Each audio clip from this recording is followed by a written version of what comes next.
ठीक है। What is the purpose of taxation? Government क्यों टैक्स लेता है?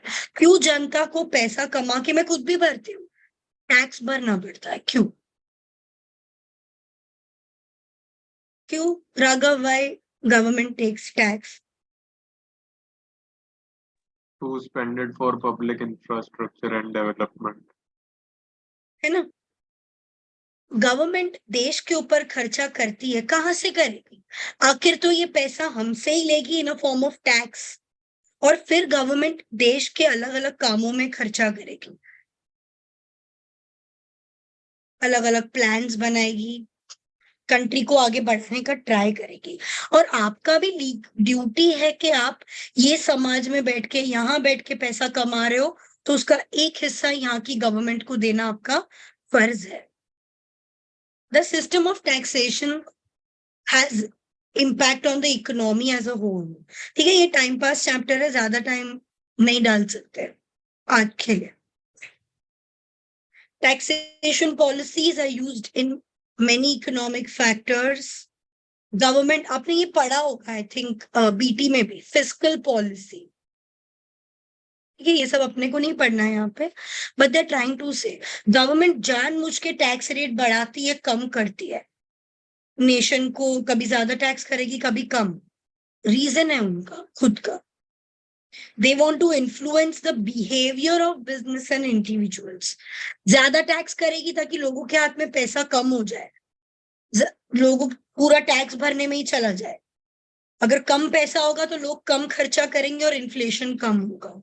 सो ये गवर्नमेंट फिस्कल पॉलिसी अपने हिसाब से करती है, दैट इज नॉट अवर मुद्दा। यूके का करंट टैक्स सिस्टम जो है, इट एनकरेजेस कि आप सेविंग्स करो। I saw, individual savings account, India में भी ऐसा है, post office, MIS, monthly income scheme, और ये सब इंडिया में भी ऐसा। वहां पे लोग ने बोला अगर आपके पास पैसे तो आप आईसा में डालो, इंडिविजुअल सेविंग्स अकाउंट, उसमें जो भी इंटरेस्ट आएगा ना, हम उसके ऊपर टैक्स नहीं करते। इंडिया में भी ऐसा है, पोस्ट ऑफिस MIS में डालोगे तो उस पर अगर आपको जो भी इंटरेस्ट मिल रहा है, नॉट टैक्स्ड। आप चैरिटेबल डोनेशंस करो तो आपको अलग अलग फायदे देंगे, आपको different types of tax relief मिलेंगे। You will learn in this portion.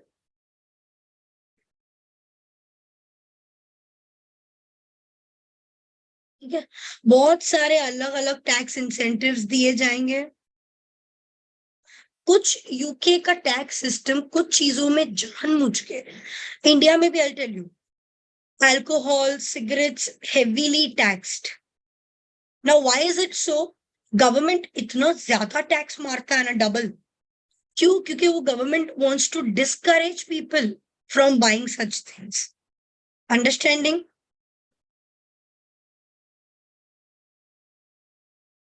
हाँ, इन्होंने भी दिया है। पेट्रोल, अल्कोहल, सब पे टैक्स ज्यादा लगाएंगे। पॉल्यूटिंग कार्स, आप पॉल्यूशन करोगे आपको टैक्स ज्यादा भरना पड़ेगा। ठीक है, you will revisit everything. Purely N introductory chapter. मेरा ना इतना मन फुदक रहा है कि मैं सेकंड चैप्टर स्टार्ट करूं, अच्छा वाला है, लेकिन नहीं ना, ऑर्डर में जाता है। आज सेकंड चालू करेंगे, इसके लिए मैं ये आपसे दरख्वास्त कर रही हूँ कि ऐसा मत समझना पूरा ये क्लास ऐसे ही होने वाला है। You have a good chapter coming your way. ठीक है, ये भी कर लेते हैं, सीखने जैसा है। Main taxation principles, different types of taxation, the way income is taxed. कुछ होते हैं प्रोग्रेसिव टैक्सेशन। प्रोग्रेसिव टैक्सेशन का मतलब है जैसे जैसे आपकी इनकम होगी वैसे वैसे टैक्स रेट बढ़ते जाएगा। इंडिया में भी है, स्लैब रेट बोलते हैं हम उसको, उधर भी ऐसा ही है कि जिसकी इनकम 37,700 है उसको सिर्फ 20% टैक्स भरना पड़ेगा। जिसका इनकम इससे ज्यादा है, 1.5 लाख पाउंड्स तक है, तो उसको क्या करना पड़ेगा? 37,700 तक 20%। उससे ऊपर जितनी भी इनकम है 40% tax, we will learn in the next chapter. और जिसकी इनकम 1.5 लाख से भी ज्यादा है, तो 1.5 लाख से भी जितना ज्यादा आप भरोगे ना, उसके ऊपर आपको 45% टैक्स भरना पड़ेगा।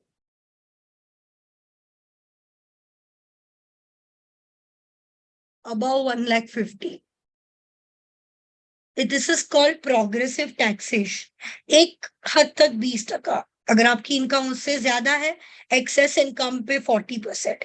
अगर आपकी इनकम 1.5 लाख से भी ज्यादा है, तो जितना 1.5 लाख से ज्यादा है उस पर 45%। आ रही है बात समझ में? स्लैब रेट इंडिया में 2.5 लाख तक टैक्स नहीं है, उसके बाद 10%, उसके बाद 20%। प्रोग्रेसिव टैक्स बोलते हैं, प्रोग्रेस। लेकिन कंपनीज को प्रोपोर्शनल टैक्स सिस्टम है।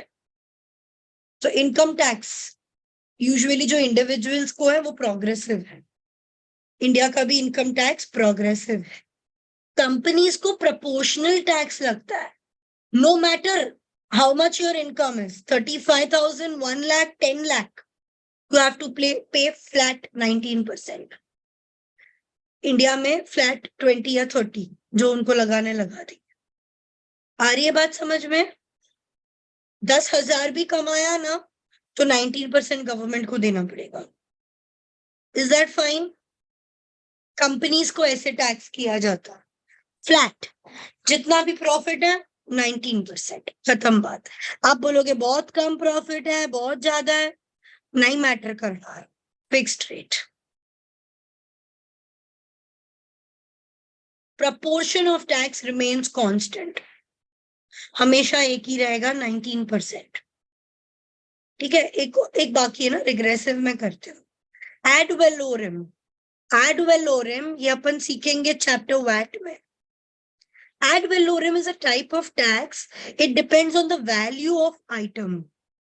तो अगर मैं कंप्यूटर लेने जाती हूँ, एक कंप्यूटर है 50,000 का, दूसरी ब्रांड का कंप्यूटर है 62,000 का, टैक्स रेट इज 18%, 12% है बट मैं इसे 18 डाल रही हूँ। So it is 50,000 का 18%। बोलो बोलो मयंक। 9,000. What is 62,000 का 18%? 11,160. अब है तो दोनों कंप्यूटर ही, तो एक सेम प्रोडक्ट है, सिर्फ ब्रांड का फर्क है, टैक्स तो सेम होना चाहिए था, टैक्स का अमाउंट अलग आ रहा है। क्यों? मैं ये वाला कंप्यूटर लूंगी तो मुझे 11,000 टैक्स भरना पड़ेगा, पहले वाला लूंगी तो सिर्फ 9,000। क्यों? This is called ad valorem. Ad valorem में जो प्रोडक्ट लेते हो ना, वो जितने का है उस हिसाब से टैक्स लगेगा। You can debate both are computers, at least the tax should have been same.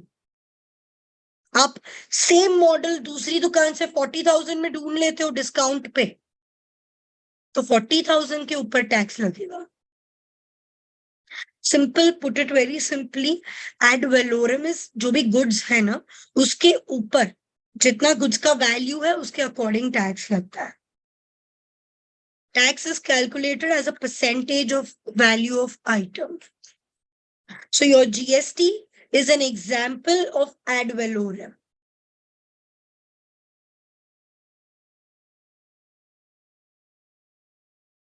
एक दुकान में वो कंप्यूटर 50 में मिल रहा है, एक दुकान में वो कंप्यूटर डिस्काउंट के कारण 45 में मिल रहा है।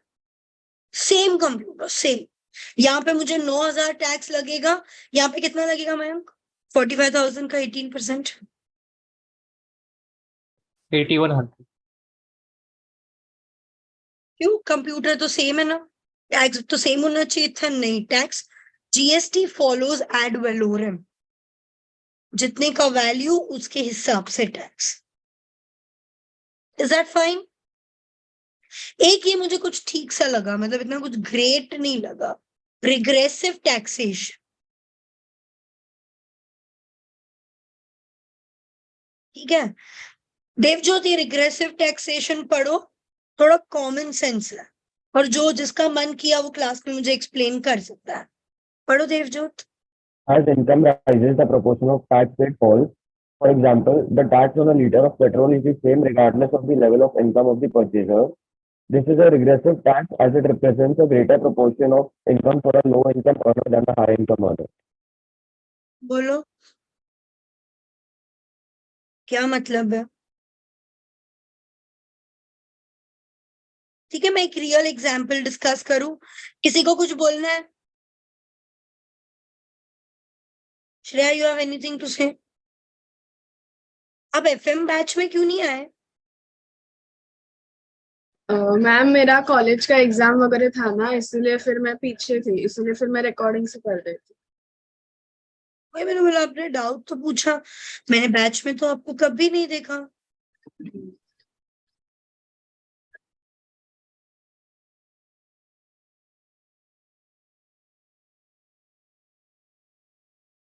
ठीक है, रिग्रेसिव टैक्स एक है ना, प्रोफेशन टैक्स करके होता है, फिक्स्ड अमाउंट रहता है। तो आई डोंट रियली, क्योंकि सालों पहले भरा है, मैं एक ग्राफ एग्जाम्पल लेती हूँ। 2500 जब मेरी इनकम 50,000 थी, I was paying 2500। How much is 2500 of 50,000? कितना होता है 2500 डिवाइड बाय 50,000 इंटू 100 करो, कितना होता है? 5%. 5%। उसके बाद मेरी इनकम बढ़ गई 1 लाख, बट प्रोफेशन टैक्स उधर का उधर ही है 2500। How much is now profession tax of my income? 2.5%। अब मेरी इनकम और बढ़ गई, से फॉर एग्जाम्पल 1,50,000। इतना ख्वाब है मेरा, लेकिन सबका ख्वाब होगा ही। ठीक है, एग्जाम्पल में क्या है? Profession tax 2500। अब बताओ कितना परसेंट आता है? 1.25? नहीं, 1.25 नहीं होता। करो कैलकुलेट। 1.7. हाँ, 1. 67. Right, that's possible. अब एक बात बताओ, रिग्रेसिव टैक्सेशन मतलब क्या? कुछ चीजों पे टैक्स का अमाउंट सेम रहता है। अब जैसे जैसे आपकी इनकम बढ़ेगी ना, आपको that amount will become very small for you. Are you understanding? ये हो गया एक रिग्रेसिव टैक्सेशन का एग्जाम्पल। ठीक है, अब उधर से पढ़ के करते हैं। As income rises, proportion of tax paid falls. जैसे जैसे हमारी इनकम बढ़ रही थी ना, पहले इट वॉज 5%, तो मुझे बहुत भारी पड़ता था। मतलब 50,000 कमाओ और 2500 तो पीटी लेके जाता है। It was very difficult for me. But जैसे जैसे मेरी इनकम बढ़ी, 2500 became no big deal. Lakh रुपए में 2500 मेरे लिए चल ठीक है, दे दिया। 1.5 लाख में 2500 इज लाइक पीनट्स, दे दिया। अगर बाजू वाले की इनकम सिर्फ 25,000 है, वो बेचारा भी पीटी भर रहा है 2500 का, इट्स एक्चुअली 10%। सो ये रिग्रेसिव टैक्सेशन का मतलब है, जैसे जैसे आपकी इनकम बढ़ेगी ना, वैसे वैसे प्रपोर्शन कम हो जाएगा, वैसे वैसे आपको ये टैक्स का अमाउंट छोटा लगने लगेगा। मुझे ठीक लगता है ये वाला, मजा नहीं आता है रिग्रेसिव टैक्स। फॉर एग्जाम्पल, जैसे tax on litre petrol, 1 litre पे टैक्स मान लो 10 रुपए से फॉर एग्जाम्पल। तो अगर मेरी इनकम सिर्फ 10,000 है, उसमें भी मुझे 10-10 रुपए हर बार टैक्स देना पड़ता है, भारी पड़ेगा। As my income increases, 10 rupees would become normal for me. चलेगा, भर देंगे।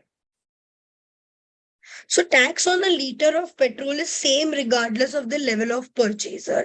जब आप पेट्रोल लेने जाते हो, तो सामने वाला आपको ये नहीं पूछता कि आपका इनकम कितना है, उसको देखकर आपको पेट्रोल पे टैक्स करके देगा। You have to pay regardless of whatever is your income. If your income is high, it's good for you. आपको वो टैक्स का अमाउंट स्मॉल लगने लगेगा। Okay, now let's do it one more time. Start say. Progressive taxation is a system where your income increases, then tax will also increase accordingly. Proportional taxes, आपकी income कितनी भी हो, 50,000 है तो 19% tax, 1 lakh है तो 19% टैक्स, 10 लाख है तो 19% टैक्स. Tax का proportion remains the same throughout. Ad valorem is, अब जितने का सामान लेते हो ना उसके हिसाब से टैक्स लगेगा. 18% of the goods you bought or 12% of the goods you bought. So that's called ad valorem. It's your GST, real example. Regressive taxation is tax का amount is fixed. जैसे जैसे आपकी इनकम बढ़ेगी ना आपको वो अमाउंट पेटी लगने लगेगा, small. As your income rises, proportion would become very small. Is that fine to everybody? Roughly सबको समझा? पक्का गुरलीन? क्या आप कुछ बैच में दिखते हो, कुछ में नहीं दिखते हो, कभी आते हो, कभी जाते हो, मेरे को आपका सिस्टम ही नहीं समझ रहा है. गुरलीन कौन से बैच में थे आप पहले? नैतिक मिलोनी. है ना? ये अलग लग रहा है आपका चेहरा यहाँ पे. क्या आपका इतना आगे पीछे क्यों कर रहे हो? लास्ट पेपर कौन सा दिया आपने? FM. यही बैच में? कैसे आए तो नहीं एक भी दिन? एक्चुअली मेरे कॉलेज के एग्जाम चल रहे थे तो मैंने रिकॉर्डेड लेक्चर देखे. अलग ही सबका अलग ही कर रहे हैं सब. अब की बार तो आओगे ना? Yes ma'am. देखते हो कितने टाइम तक आप दिखो. आज बस कुछ दिनों की ये चांदनी है, फिर तो अंधेरा ही होने वाला है. गिने चुने 10-15 ही होंगे. वो हिमोग्री उधर ही हंसना शुरू करती, वो बोली उसमें से मैं एक हूँ.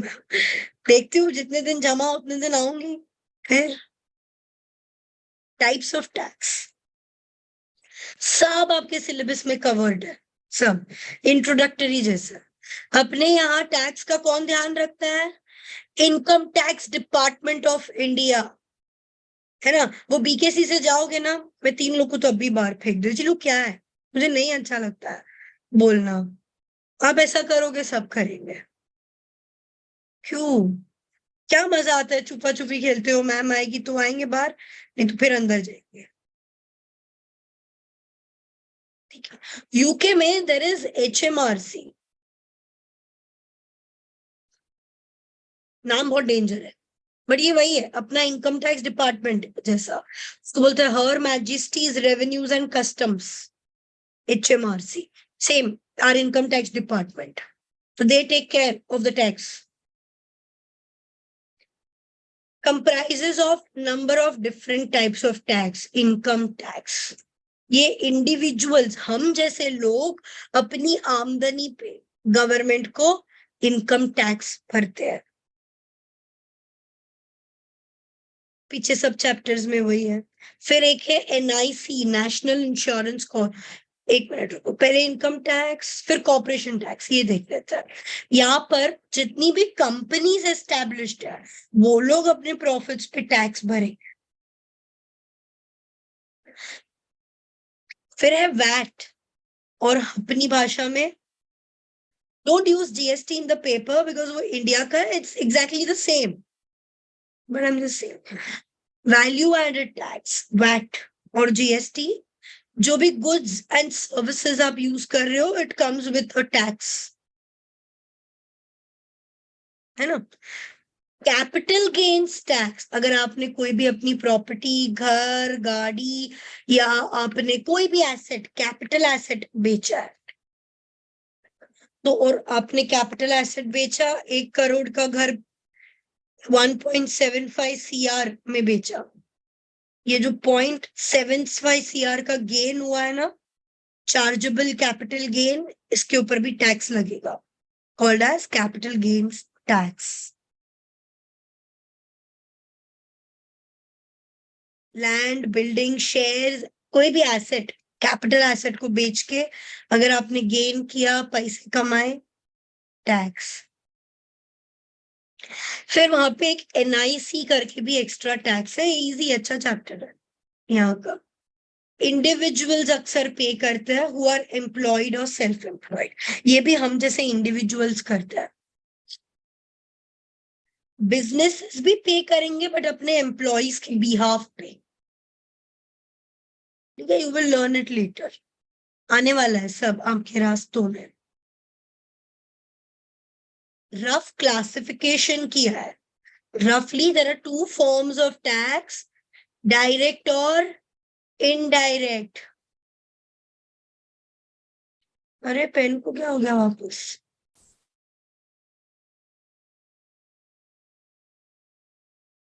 आप लोग बताओ मुझे, डायरेक्ट टैक्स क्या होता है, इनडायरेक्ट टैक्स क्या होता है?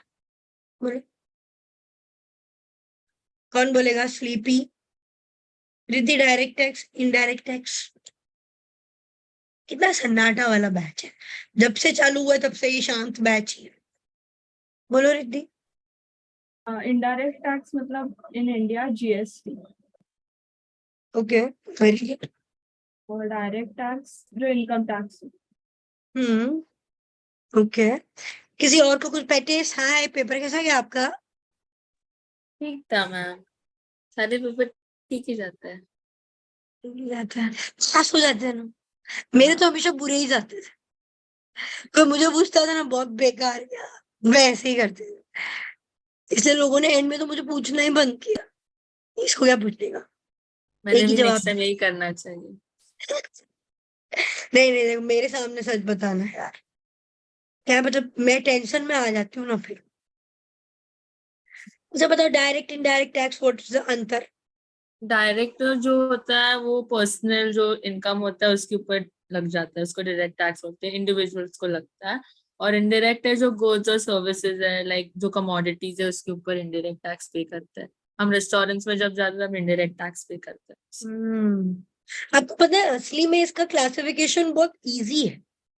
जब कोई आपको पूछे ना आज के बाद, आप लोग बहुत मेहनत कर रहे हो एक्सप्लेन करने के लिए, बहुत मेहनत कर रहे हो। अभी जब कोई आपको पूछे ना what is the difference between direct and indirect tax, अगर आप अपना टैक्स कैलकुलेट करके सीधा गवर्नमेंट को भर रहे हो, it's direct tax, you are directly paying the HMRC। हम ये सिलेबस के लिए ऐसे समझेंगे कि हम HMRC को ही फॉलो कर रहे हैं, ठीक है। एंड अगर आप अपना टैक्स एक दुकान वाले को देते हो, फिर वाया वाया वो गवर्नमेंट तक पहुंचता है, is called indirect tax, where tax is going via to the government, not directly. Direct tax, tax is paid directly to the government, आप सीधा गवर्नमेंट को दोगे। Indirect tax, tax is going via to the government, indirect tax. Direct tax का example करते चलो, important आपके लिए basic knowledge है ये। Tax payer pays directly to HMRC। नीचे, indirect tax is collected via an intermediary, retail shop. Simple example indirect tax का, जैसे आप GST भरते हो, तो आपने तो वो GST का अमाउंट गवर्नमेंट को नहीं दिया ना, आपने दुकान वाले को दिया जहां से कंप्यूटर खरीदा था। अब वो दुकान वाले की जिम्मेदारी है गवर्नमेंट तक पहुंचाना। आ रही है बात समझ में? तो टैक्स तो गवर्नमेंट को ही जा रहा है। When I was small ना, जब मैं छोटी थी ना, मुझे समझ नहीं आता था बहुत बार, तो किसी ने बोला ये टैक्स है, ये भरना पड़ता है सामान के ऊपर। मैंने उसको पूछा था, अगर टैक्स है तो गवर्नमेंट को जाना चाहिए, हम ये दुकान वाले को क्यों जाके दे रहे हैं? आगे वाले को भी बराबर कुछ जवाब नहीं आया। मुझे समझ गया वो नॉन कॉमर्स पर्सन है, उसको कुछ आया नहीं पता, उसको समझ में थोड़ा कॉमन सेंस है। You are giving it to the दुकानवाला, he will eventually calculate and pay it to the government. Tax जाता तो गवर्नमेंट के पास ही है, यहाँ पे आपके हाथ से सीधा गवर्नमेंट को जा रहा है। यहाँ पे आपके हाथ से कितने लोगों के से पास होकर गवर्नमेंट तक पहुंचेगा?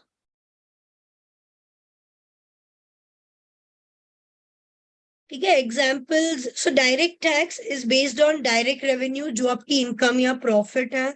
एग्जाम्पल्स इंक्लूड, हम जो इनकम टैक्स देते हैं, कंपनीज जो कॉर्पोरेशन टैक्स, कंपनीज भी अपने प्रॉफिट पे टैक्स कैलकुलेट करके सीधा गवर्नमेंट को देती है प्रॉफिट्स के ऊपर।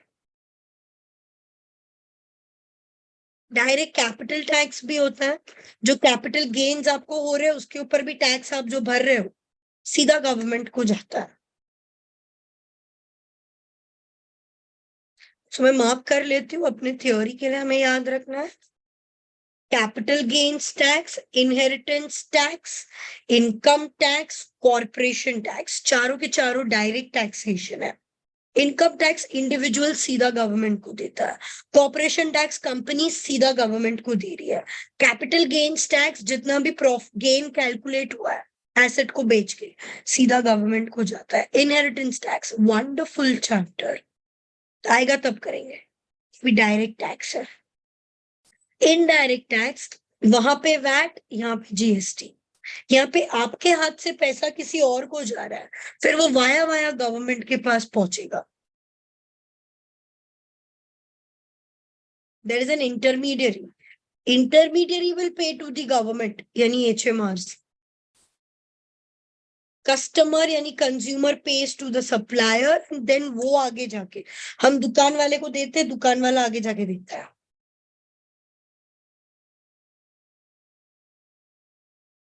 ठीक है, HMRC is a government department, UK tax law का ध्यान रखता है। HMRC का पर्पस है कि HMRC will make sure enough tax से पैसा आ गया ताकि कंट्री को चला पाए, यूके की पब्लिक सर्विसेज दे पाए, फैमिलीज एंड इंडिविजुअल्स जिसको जरूरत है उसको हेल्प करे। टैक्स से पैसा बहुत आएगा तो गवर्नमेंट कुछ भी कर सकती है। HMRC के जो हेड्स है उनको कमिश्नर्स बोला जाता है, अपन भी ऐसे ही बोलते हैं, इनकम टैक्स कमिश्नर। और फिर उसके अंदर काम करने वाले लोग को ऑफिसर्स बोला जाता है। सो इनकम टैक्स कमिश्नर ध्यान रखेगा कि टैक्स लॉ फॉलो हो रहा है, यूके का पूरा एडमिनिस्ट्रेशन बराबर है। स्टाफ जो HMRC के लिए काम करता है, they are called officers of revenues and customs. अपन बोलते हैं इनकम टैक्स ऑफिसर्स, बोलते हैं ना इनकम टैक्स ऑफिसर्स की रेट पड़ी है, ऐसा नहीं बोलते हम कभी इनकम टैक्स एम्प्लॉयज की रेट पड़ी है, we say like that, no, we say officers की रेट पड़ी है। HMRC all over the UK है। असल में जो टैक्स पेयर्स है ना, हाँ, कितनी सारी HMRC इंटरनेशनल बिजनेस और लार्ज कंपनीज का ध्यान रखती है। बड़ी बड़ी कंपनी और इंटरनेशनल बिजनेस से उनको बहुत टैक्स पैसा मिलता है। ठीक है, most tax payer will never directly deal with the local office. हम जैसे लोग हर बार इनकम टैक्स के ऑफिस में नहीं जाते, we can file ITR online, website को यूज करके। मैं खुद भी वेबसाइट को यूज करके ही फाइल करती हूँ।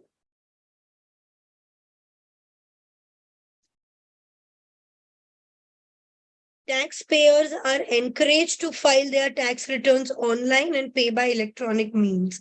So कोशिश की जाती है कि ऑनलाइन करो, उनको भी अच्छा पड़ेगा, नहीं तो इतने लोग वहां पे गर्दी करेंगे।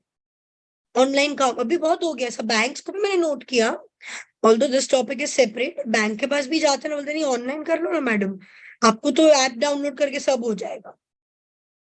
काम चोर हो गए, ऑनलाइन करवाते हैं। कंपनीज को तो इलेक्ट्रॉनिकली ही करना है, इंडिविजुअल्स जिसको ऑनलाइन नहीं जमता वो जाके HMRC के ऑफिस में अपना रिटर्न भर सकता है।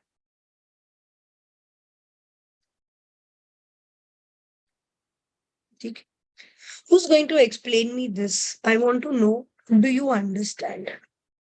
स्टार मैंने ऐसे ही जनरल नॉलेज के लिए किया है। Self assessment, what is the meaning of self assessment?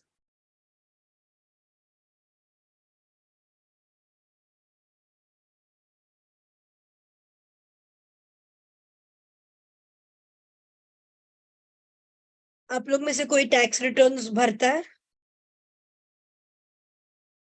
Income होगी, बट बहुत अलग अलग फॉर्म्स की इनकम होती है, बैंक इंटरेस्ट या कुछ, तो हो सकता है कि टैक्स रिटर्न भरना पड़ता है। कोई अगर भरना चाहता है और नहीं आता है तो मुझे बोल सकता है। ओके, टैक्स रिटर्न भरने के लिए आपको सेल्फ असेसमेंट, कंट्री में सेल्फ असेसमेंट होता है। What is the meaning of self assessment?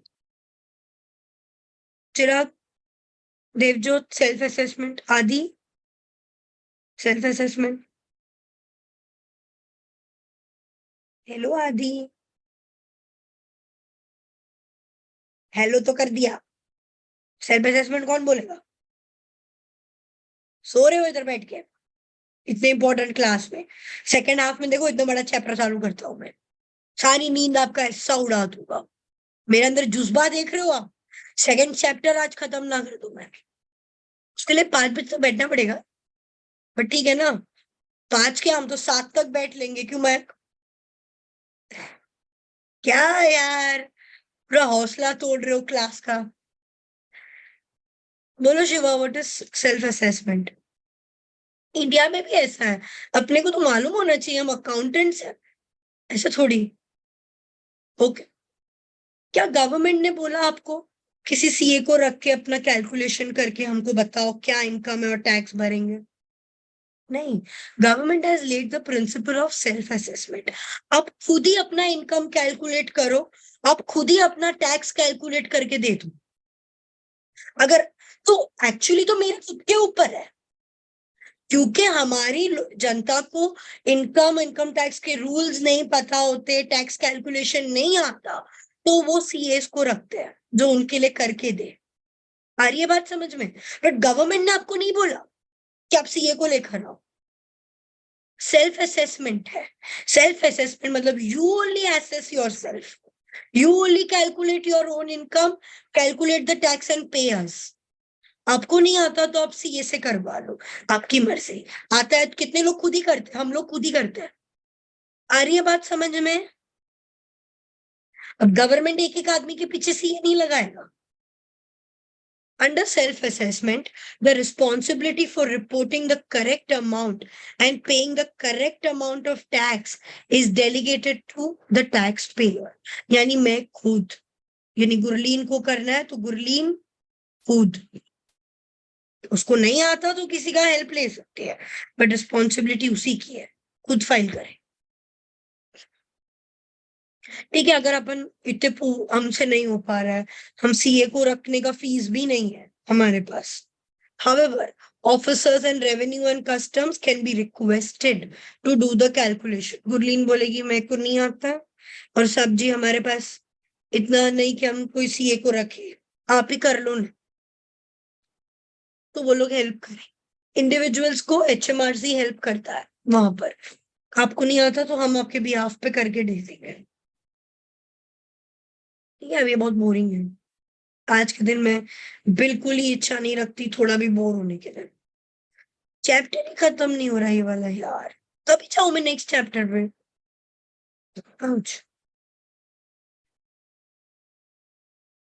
हो गया?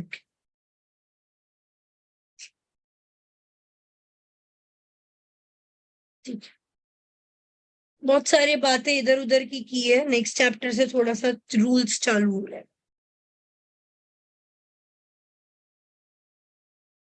Due to differing tax systems, आपने ये सुना होगा DTAA, आपके टीवाई में आए एक्चुअली, अभी नहीं आता, हम लोग को भी टीवाई में था। Anybody who knows what is DTAA? Double tax avoidance, double tax agreement, सुना है? नहीं सुना बिल्कुल भी? मैत्री नहीं सुना? मैम वो ऑप्शन में है, so I have not taken that.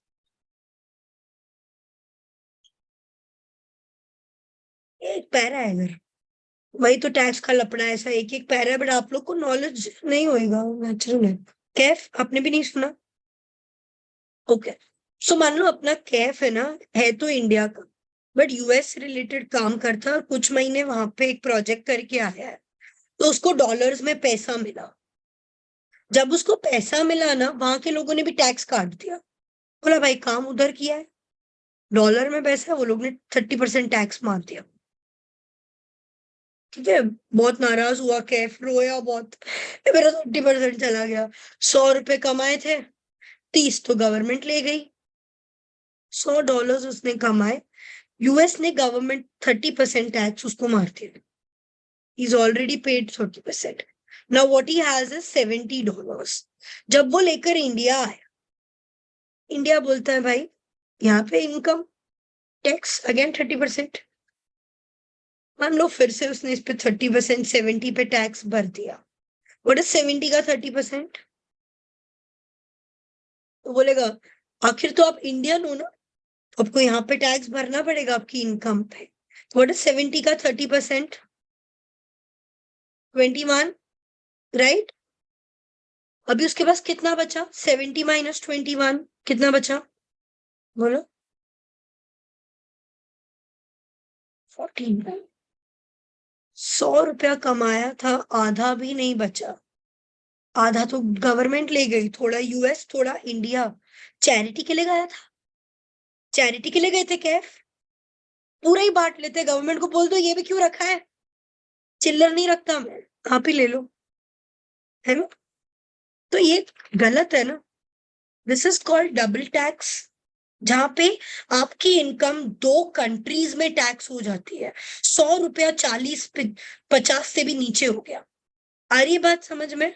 ऐसे केसेस में ये ना हो, पहले ऐसा होता था, वहां काम किया तो वो तो टैक्स लेंगे, यहाँ आए हो बोलोगे अरे Kaif you are Indian, Indian means India tax. Kaif तो मर गया ना, उधर भी भरा इधर भी भरा, भरते ही रहेगा पूरी जिंदगी। ₹1,00,000 कमाएगा, 49,000 बचा, आधे से ज्यादा टैक्स, क्या है? ओके, कहने का मतलब इसीलिए सारी कंट्रीज ने DTAA साइन किया है, डबल टैक्स अवॉइडेंस अग्रीमेंट। उस DTAA में इट सेज दैट इनकम कोई भी एक देश में टैक्स होगी। अगर कैफ ने यूएस में भर दिया था तो इंडिया वाले अब टैक्स नहीं लेंगे। यूएस और इंडिया के बीच में DTAA रियल में भी है। अगर आप वहां पे टैक्स भर देते हो तो यहाँ नहीं होगा, अगर कोई आदमी यहाँ टैक्स भर देता है तो वहां पे वापस टैक्स नहीं होगा। Same income is not going to be subjected to tax in 2 countries. Is that fine? समझ आया ये? तो ये सारी कंट्रीज ने आपस में अग्रीमेंट, लगभग कंट्रीज ने साइन करी है, double tax avoidance agreements sign की है। Due to the differing tax system, it is possible that income is taxed in 2 systems. There have been agreement between most the countries कि एक income को कैसे tax किया जाएगा। They are known as bilateral treaties. हर दो countries ने, UK India, US India, सब ने आपस में ट्रीटी साइन कर लिया है। So this treaty will take precedence over the UK tax law. UK tax law को भी मालूम है अगर इनकम एक बार इंडिया में टैक्स हो गई है तो वो लोग वापस नहीं लेंगे। अच्छा, मान लो कैफ ऐसी कंट्री में गया था, कैफ कौन सी कंट्री में गया था? कैफ आपको किधर जाना है? कोई कंट्री ले लो एक दूर वाली, है ना, जल्दी फटाफट, टाइम वेस्ट हो रहा है, बताना टैक्स है। स्विट्जरलैंड। अरे यार उसका और यूके का होगा रे, स्विट्जरलैंड और यूके का तो रहे, ठीक है चल, स्विट्जरलैंड गया था, या इंडिया और स्विट्जरलैंड लेते चल। और मान लो इंडिया और स्विट्जरलैंड के बीच में टैक्स ट्रीटी साइन नहीं हुआ है, तो ये कैफ ने स्विट्जरलैंड में भी टैक्स भरा, इधर आके इंडिया में भी भरेगा, ये क्या बात हुई? इसीलिए रूल्स ऐसे बनाए गए हैं, यूके टैक्स सिस्टम ने रूल ऐसे बनाया है कि अगर आप बाहर कहीं टैक्स भर के आते हो और यहाँ पे जब आप आ रहे हो हमारी स्विट्जरलैंड के साथ अगर ट्रीटी नहीं है तो भी हम आपको रिलीफ देंगे, 2 बार टैक्स लगने नहीं देंगे। ठीक है, लास्ट पॉइंट इतना इंपॉर्टेंट नहीं था, I can repeat but it's fine. जैसे कैफ यूके का है, स्विट्जरलैंड में काम करके आया, स्विट्जरलैंड में तो टैक्स भर दिया, यूके वाले बोलेंगे Kaif I am sorry we don't have a DTAA side, तो आपको यहाँ पे भी टैक्स भरना पड़ेगा। लेकिन यूके वालों का दिल बड़ा है, if there is no such treaty between UK and Switzerland, UK system will still allow some relief, आपसे पूरा टैक्स नहीं लेगी क्योंकि उसको पता है कि आप स्विट्जरलैंड में भर के आए हो। आ रही है बात समझ में? देखो ट्रीटी है ना, तो कंपलसरी है, दो में से कोई एक ही देश में टैक्स होगा। Is that fine? ओके। अगर ट्रीटी नहीं है तो भी यूके वाले बोलते हैं ठीक है, आप बाहर कहीं टैक्स भर के आए हो, हम यहाँ पे आपसे इतना नहीं लेंगे। दोनों कंट्री 30-30% लेगी, आदमी तो मर जाएगा। मुद्दे की बात सुनो ना, मैंने टाइम वेस्ट कर दिया आपका। मैं चाहती तो इसको इग्नोर कर सकती थी, बट खुजली मेरे अंदर ही। Double tax is not examinable. ऐसे ही मुझे था कि आपको नॉलेज आए, इसलिए मैंने डिस्कस किया रियल वर्ल्ड का। टीवाई में है ये टॉपिक, ठीक है। ये भी आप कर चुके हो, difference between tax avoidance and tax evasion. बोलो जरा फटाफट, विल टेल द डिफरेंस। करके आए हो आपने, 2 पेपर में तो किए ही होंगे आराम से। हैथवी, tax avoidance, tax evasions, what is the difference? Forgot? You forgot? Don't tell the new words. They knew? किसको पूछूं? आकाश को याद है? Tax evasion avoidance.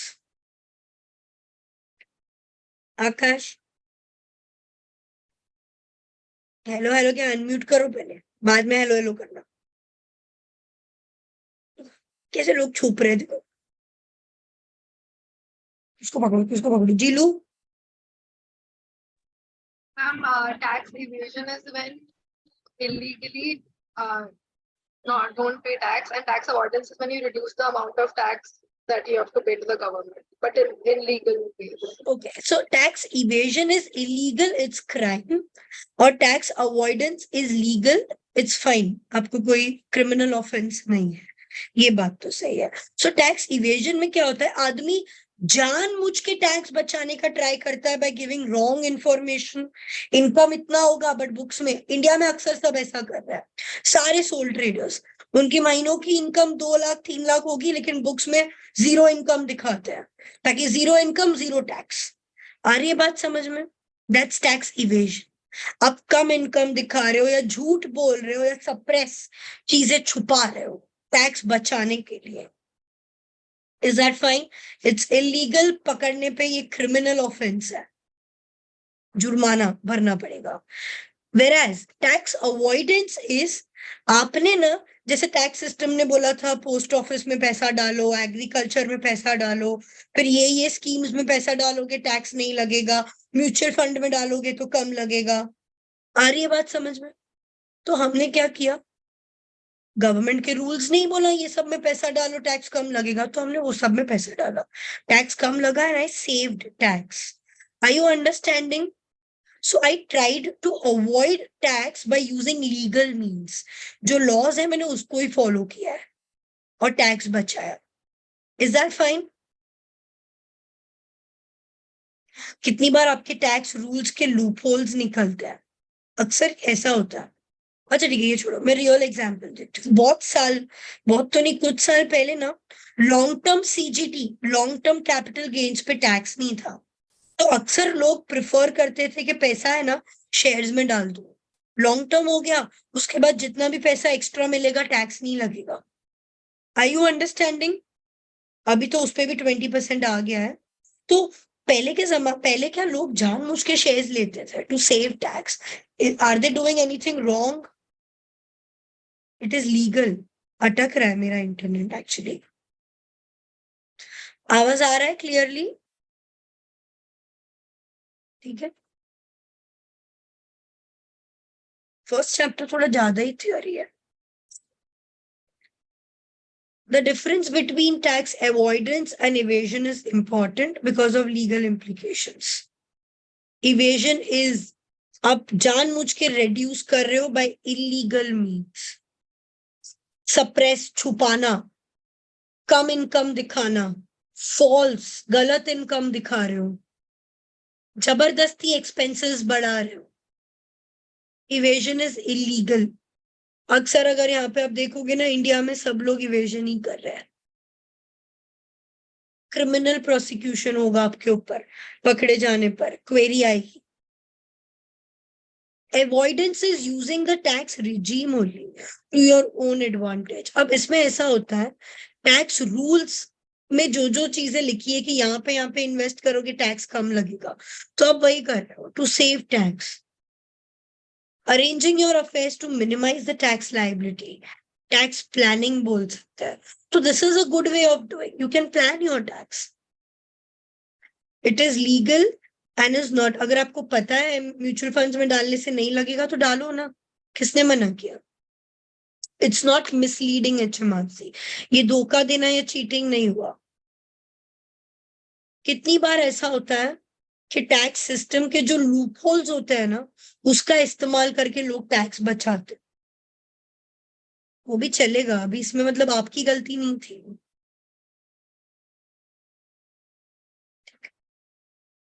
I'm not sure what is there in this TYU1, but let's solve it together.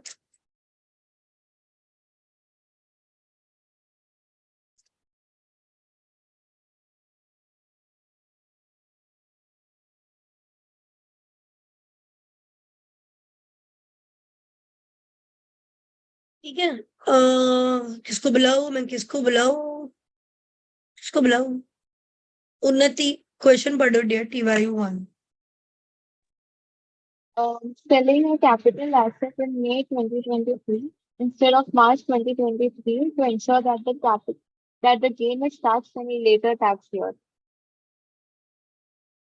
ठीक है, first वाला मुझे बताओ, अवॉइडेंस है या इवेजन? आप सोचते हो ये साल एसेट नहीं बेचता, नेक्स्ट ईयर बेच देता हूँ। ये साल बेचोगे तो आज टैक्स लगेगा, नेक्स्ट ईयर बेचोगे तो टैक्स बाद में भरना पड़ेगा। ये क्या है, अवॉइडेंस है या इवेजन? आपने कुछ गलत किया यहाँ पे? नहीं ना, खाली फर्क इतना है, आज भरना पड़ता है, यहाँ पे कल भरना पड़ेगा। मैंने भी किया था। So I had 1-2 bills pending, ठीक है, I didn't take in the month of March, मैंने अप्रैल में सेंड किया जानबूझ के। क्यों? अगर मैं मार्च में सेंड करती और अगर मार्च में मेरा बिल का पेमेंट आता, ठीक है, तो my income would have been considered in the last year. Are you understanding? In the year 22-23, और मैंने क्या एक महीना लेटर अप्रैल में किया, तो वो ये ईयर का इनकम काउंट हुआ। I will tell you how I did, ये सब लेटर टेक्निक्स हम सीखेंगे, बट उसमें कुछ गलत नहीं है, उसमें कुछ गलत नहीं है। It's not evasion, it's avoidance. आप अभी के लिए अवॉइड कर रहे हो, प्लान कर रहे हो, नेक्स्ट ईयर भर देना, पर भरना तो है ही है ना, आप छुपा नहीं रहे। और ऐसा नहीं भर रहे हो, ऐसा नहीं आज नहीं तो कल भरने ही वाले हो। This is tax avoidance, you are trying to avoid it right now. Tax planning कर रहे हो, नेक्स्ट ईयर दोगे। Unnati, next point. Ordering a bill of 700 euros to reach 7,000 euros so that a larger tax reduction is claimed on your tax return. 700 के bill को अपने 7,000 expense में दिखाया है, ये चीटिंग है, ये इवेजन हुआ। एक्सपेंस ज्यादा दिखाओगे ताकि प्रॉफिट कम आए और टैक्स कम भरना पड़े, ये इवेजन है। आ रहा है सबको समझ में? ध्रुव, समझा?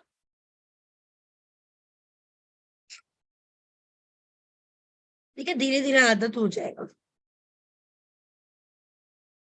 करो उन्नति, next. Moving funds into an ISA account so that the interest can be earned tax free. Government ने खुद बोला ISA में पैसा डालोगे तो टैक्स नहीं लगेगा, पोस्ट ऑफिस में पैसा डालोगे तो टैक्स नहीं लगेगा। तो आपने डाला, ये कुछ गलत किया क्या? नहीं, गवर्नमेंट नहीं बोला, आपने उनके रूल्स को ही फॉलो किया है टैक्स बचाने के लिए। This is again tax avoidance, it's not evasion.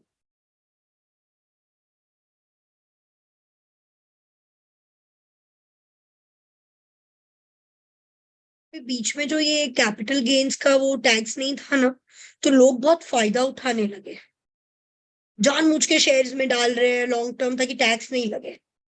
But these tax avoidance schemes, जब बहुत लोग ओवर फायदा उठाने लगते हैं ना, फिर HMRC विड्रॉ गवर्नमेंट ने विड्रॉ कर दिया और आज लॉन्ग टर्म पे भी 20% टैक्स है।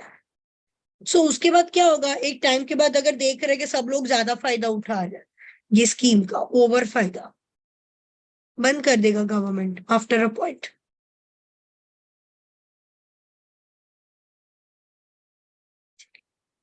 बस मैं सोच रहा हूँ अभी सीधा एक ब्रेक देके नेक्स्ट चैप्टर ही स्टार्ट करता हूँ।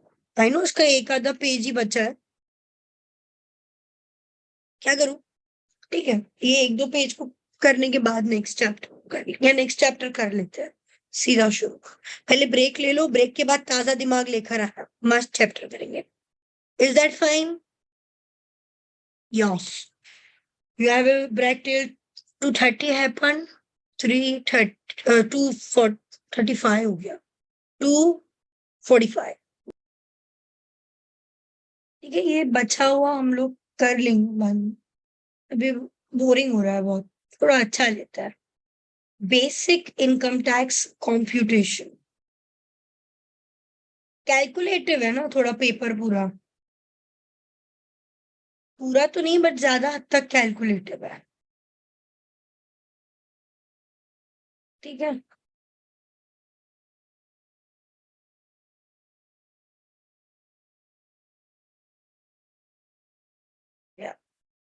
सो मैंने आपको बताया था चैप्टर 2 से लेके 13 इज वन ब्लॉक, ब्लॉक 1 बहुत बड़ा है, बहुत इंपॉर्टेंट है।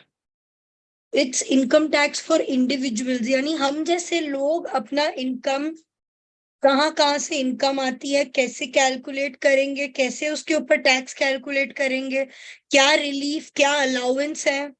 इंडिया में भी अगर आप सुनोगे एटीसी, एटीडी डिडक्शंस, वैसा सब है। यहाँ पे भी इनके अलग अलग अलाउंसेस है।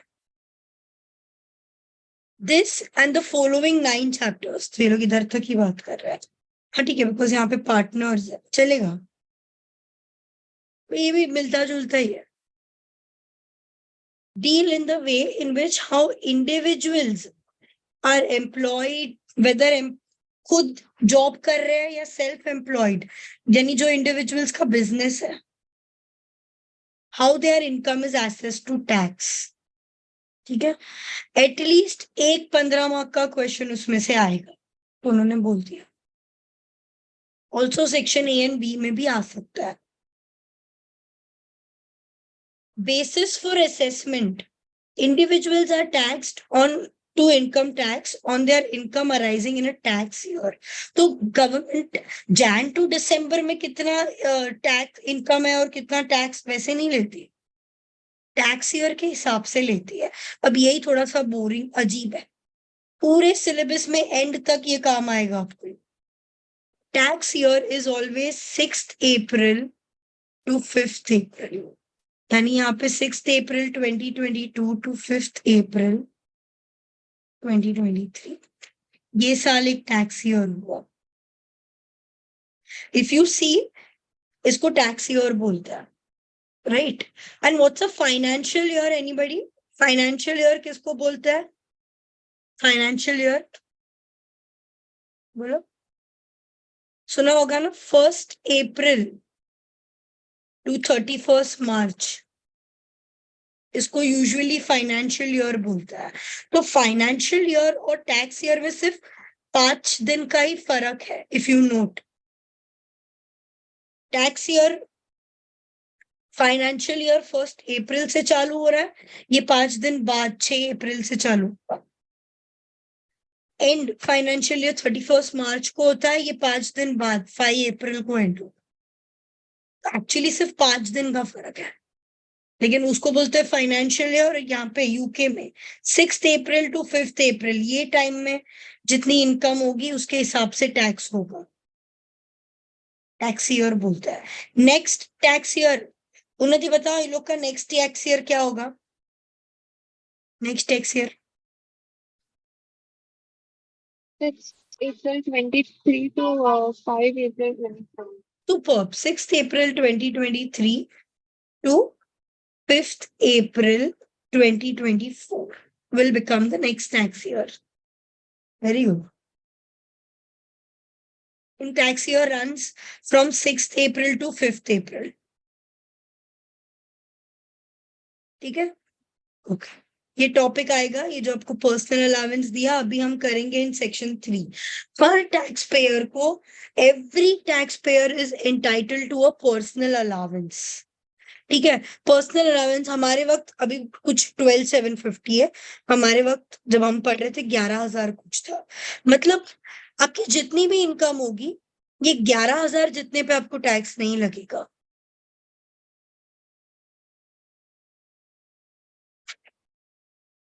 Personal allowance is amount of tax-free income that every taxpayer is entitled. आपको अभी नीचे कैलकुलेशन आएगा.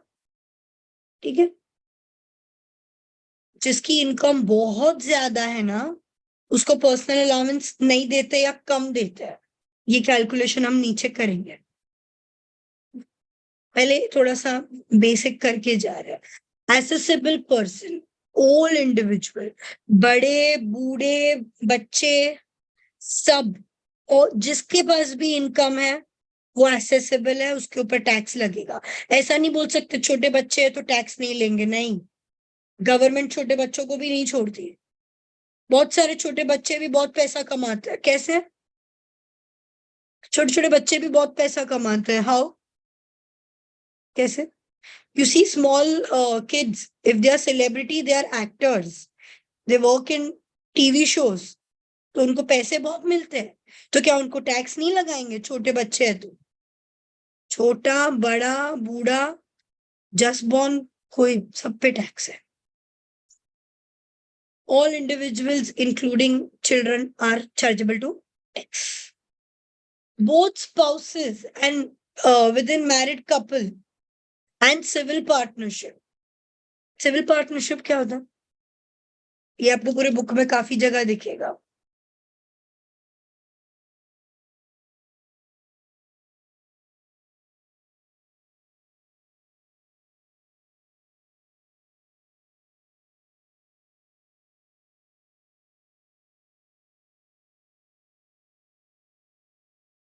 So अब्रॉड में लीगल है किसी भी दो का साथ में रहना उनकी इच्छा से. Although they are not married, it's fine. लेकिन उनके लिए भी रूल्स यहाँ पे है काफी सारे. मैरिड कपल्स, हस्बैंड वाइफ के लिए भी रूल्स हैं. They are treated as separate individual. Wife का टैक्स कैलकुलेशन अलग होगा, हस्बैंड का अलग होगा. आप अगर यूके में रहते हो तो यूके में कितना टैक्स भरना पड़ेगा आपकी रेसिडेंसी स्टेटस पे डिपेंड होगा. सेक्शन 9 बहुत बड़ा सेक्शन है. ये अभी सब इंट्रोडक्शन आ रहा है, नीचे सारे सेक्शंस कवर किए हैं. एक मिनट मैं बता देती हूँ. अच्छा, यहाँ पे नहीं है. ठीक है, चलो सारे सेक्शंस नीचे कवर किए हैं. पहले बोला पर्सनल अलाउंस दिया जाता है. एसेसिबल इंडिविजुअल कौन होता है? सब. टैक्स ईयर क्या होता है वो बताया. मैरिड कपल्स अलग अलग गिने जाएंगे.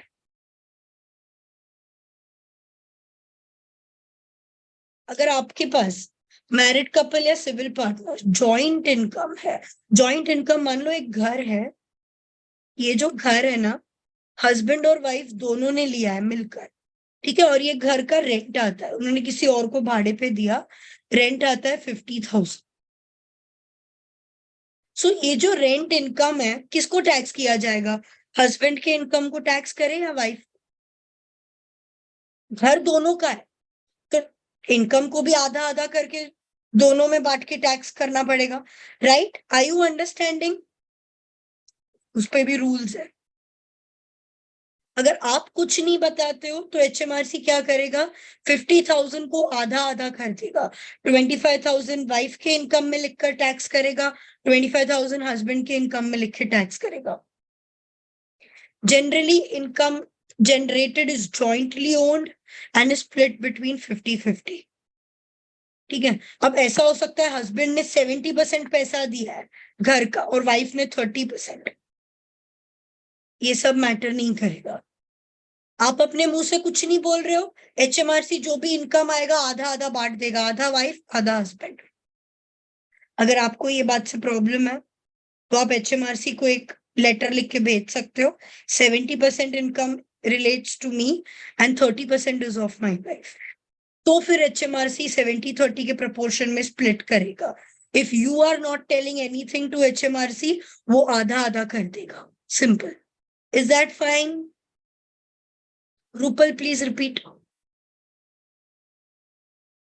मैम अगर आपने कुछ बताया नहीं तो 50-50% में डिवाइड हो माना जाएगा। जाएगा। आप घर आधा ओन करो, पूरा 90% ओन करो, HMRC को पड़ी नहीं है, आधा आधा इनकम मान लेगा। अगर आपने बताया है तो वो आपके अकॉर्डिंग करेगा। Where jointly owned assets are held in any other ratio, election can be made to HMRC के income should be taxed according to the percentage. तब मैं एक इलेक्शन यानी एक लिख के भेजूंगी कि भाई हमारा ये ओनरशिप परसेंट है, इसके अकॉर्डिंग टैक्स करो। अगर मैंने नहीं किया ऐसा कोई इलेक्शन तो HMRC आधा आधा ही करेगा। सिविल पार्टनर्स और मैरिड कपल्स को सेम माना गया है। जो भले शादी नहीं करते, एक साथ रहते हैं, उनको मैरिड की तरह ही माना गया है।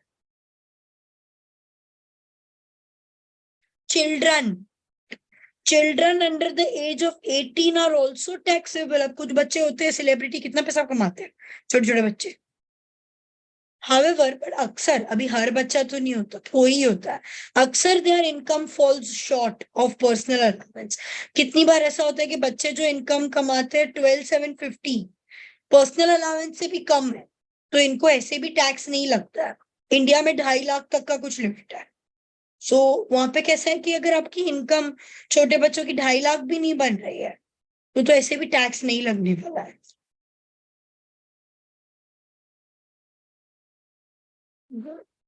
ओके, प्रोफोमा एक्सट्रीमली इंपॉर्टेंट, और ये 9-10 चैप्टर 13 चैप्टर सब जगह एंड तक काम आएगा। स्टार स्टार स्टार बैचिक प्रोफोमा है ये। फिर आप लोग एक एक का कैलकुलेशन सीखोगे। अभी के लिए ये बैचिक है।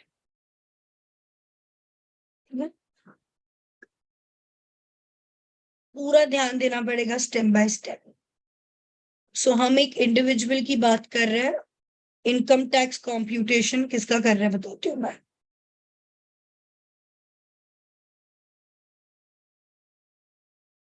किसका करूँ?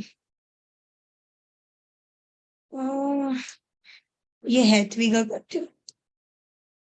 थोड़ी छोटी है वो हेथवी, इतना बड़ा ड्राइंग नहीं करना चाहिए, तो छोटी है वो।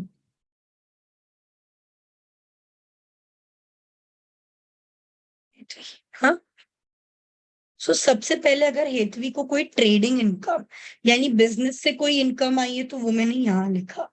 हेतवी ने कहीं जॉब किया होगा और उसको एम्प्लॉयमेंट सैलरी इनकम है तो मैंने यहाँ लिख दिया।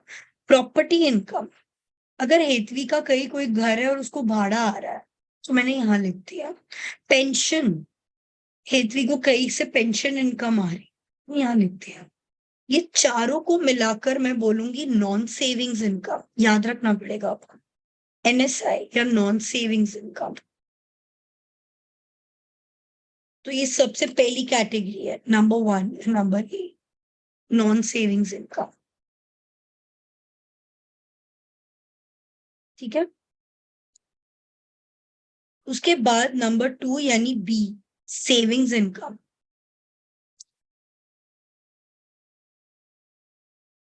अगर हेतवी को कहीं से इंटरेस्ट आया है, building society is like HDFC banks वगैरह, जिनका काम ही होता है घर का लोन देना। ठीक है, ignore. Building society is a type of bank, को ऐसा मान लो। उसको इंटरेस्ट आ रहा है नॉर्मल बैंक से, बिल्डिंग सोसाइटी बैंक से, सेविंग्स इनकम। C, अगर उसको कोई कंपनी से डिविडेंड्स आ रहा है, she is a share holder and she is getting dividends, C। तो ये 3 major categories of income. Non savings जिसमें ट्रेडिंग, एम्प्लॉयमेंट, पेंशन, प्रॉपर्टी और pension, non savings income. B, savings income यानी कहीं से इंटरेस्ट आना। C, उसको डिविडेंड्स आ रहे हैं।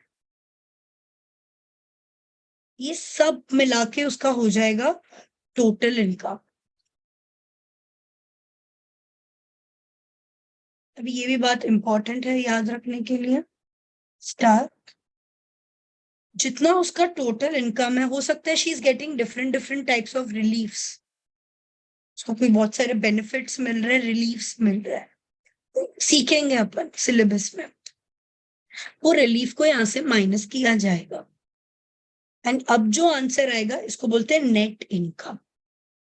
Total income minus reliefs is net income. ठीक है, वर्ड्स भी थोड़ा क्लैरिटी से करना पड़ेगा, नहीं तो आगे जाके आपको सब जगह कंफ्यूजन होने वाला है, इधर कंफ्यूज हो सकते हो आप, इसलिए पहले से कंफ्यूजन नहीं चाहिए ना, हम पहले से ही क्लियर करके जाएंगे।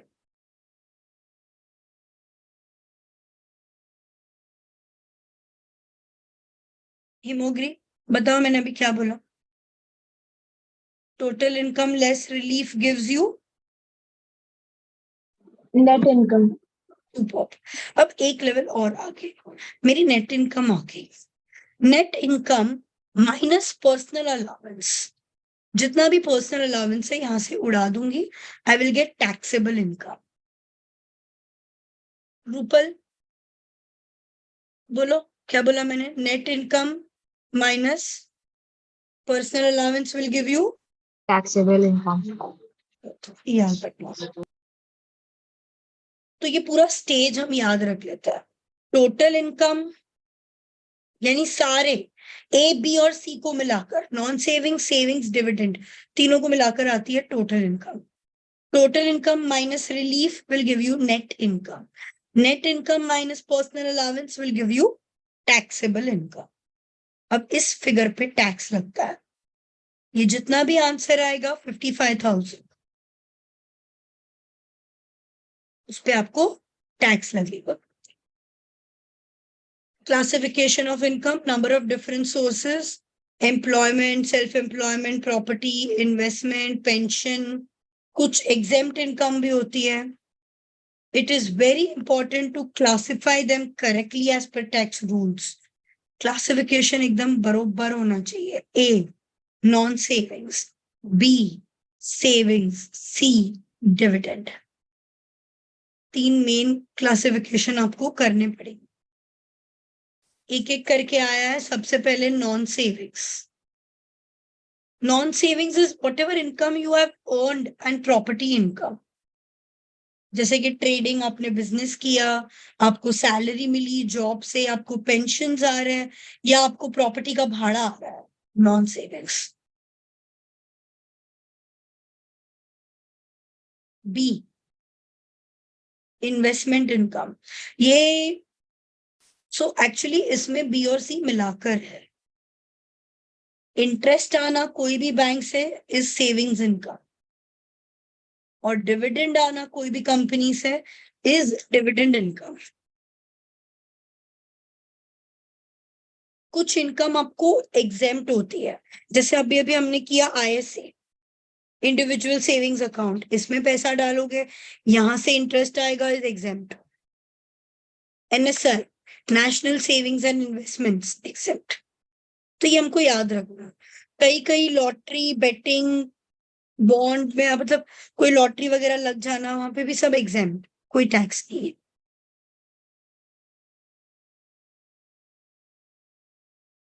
रिलीफ्स, अलग अलग टाइप के रिलीफ्स आप देखोगे वो दिए जाते हैं टोटल इनकम के ऊपर. You will see in section 6 आएगा. ठीक है. Even before I go ahead, very important proforma है ना.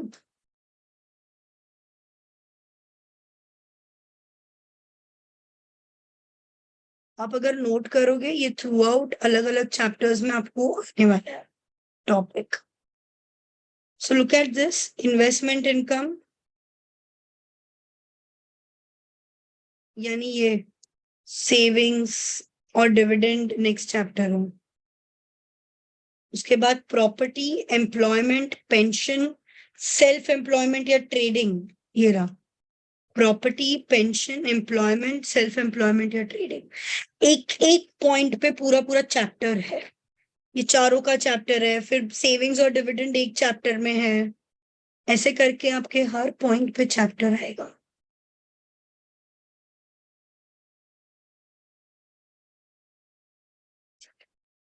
हो जाएगा रफली, ये डब्बा ध्यान रखना।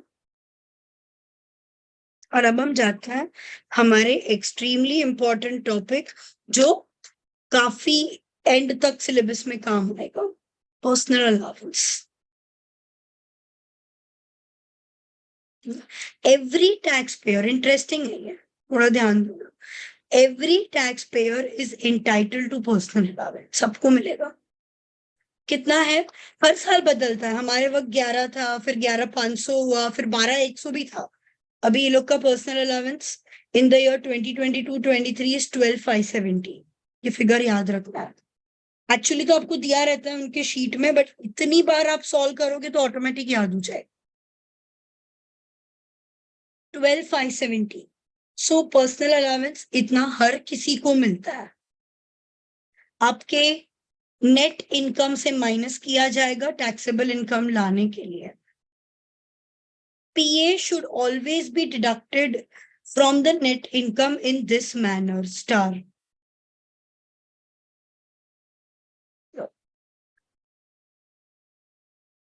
ये सिलेबस में बहुत जगह आपको याद रखने की चीजें आएगी। ये personal allowance later chapters it will get clear, अभी सिर्फ है। सबसे पहले नॉन सेविंग से माइनस होता है, फिर सेविंग्स इनकम से, फिर डिविडेंड इनकम से।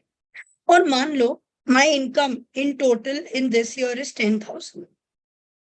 मैं पर्सनल अलाउंस 12,550 कहां से माइनस करूं? मेरा नेट इनकम कितना आ रहा है? 10,000। तो मैंने पर्सनल अलाउंस 12,570 माइनस करने जितना है भी नहीं, माइनस कर दिया, 0 कर दिया।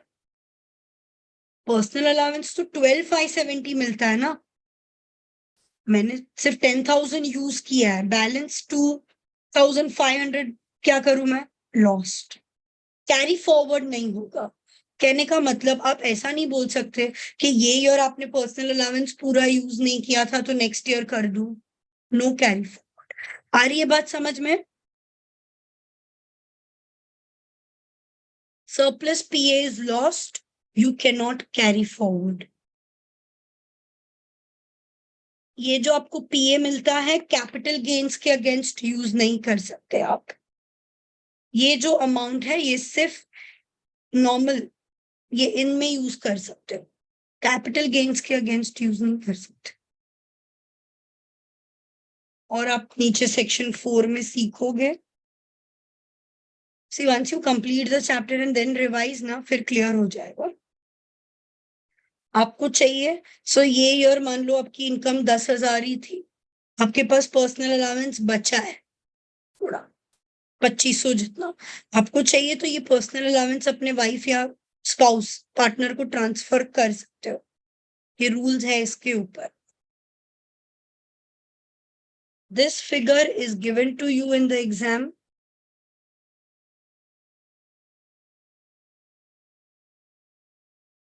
एक टॉपिक सीख लेते हैं फिर आई थिंक या then we have little calculation part. एक टॉपिक पहले सीख लेते हैं।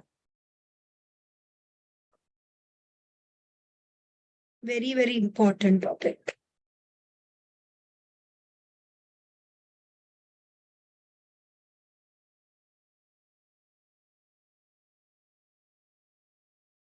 वेरी वेरी इंपॉर्टेंट टॉपिक, थोड़ा ध्यान देना, आप नींद मत लो। ये जो पर्सनल अलाउंस है 12,570 ये सभी को मिलता है, लेकिन पता है गवर्नमेंट कितनी शानी है, उन्होंने क्या किया, उन्होंने बोला एक लिमिट से ज्यादा की इनकम होगी ना आपकी तो पर्सनल अलाउंस हम कम कर देंगे, आपको पूरा नहीं देंगे because you are enough rich.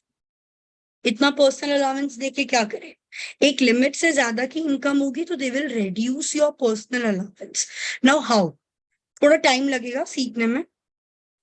The PA is gradually reduced for individuals. हम यहाँ पे ले लेते हैं से फॉर एग्जाम्पल उन्नति को, इन एक्सेस ऑफ 1 लाख। अगर 1 लाख से ज्यादा आपकी इनकम बढ़ रही है तो आपका PA कम करना पड़ेगा।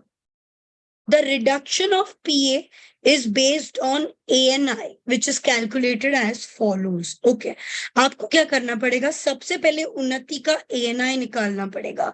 ANI is nothing but, ऐसा सिमिलर वर्ड पीछे भी आएगा. You can get confused. मैं पहले से ये बात बता रही हूँ. ठीक है, इसलिए आपको अभी से बोल रही हूँ, याद रखना, this is nothing but adjusted net income. ANI, उन्नति का ANI निकालेंगे.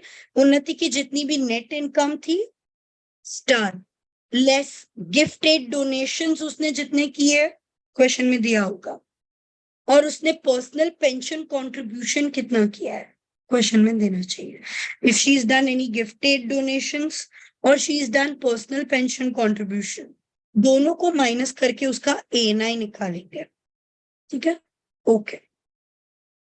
अब ANI आया 1,10,000. ठीक है, उसका ANI निकाला, ANI आया 1,10,000. हम क्या करेंगे, ये 1 लाख से ज्यादा है. यस, 1 लाख से कितना ज्यादा है उन्नति?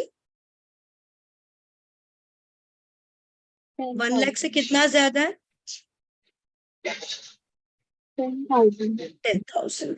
ANI minus threshold of 1 lakh. यानी 10,000 extra.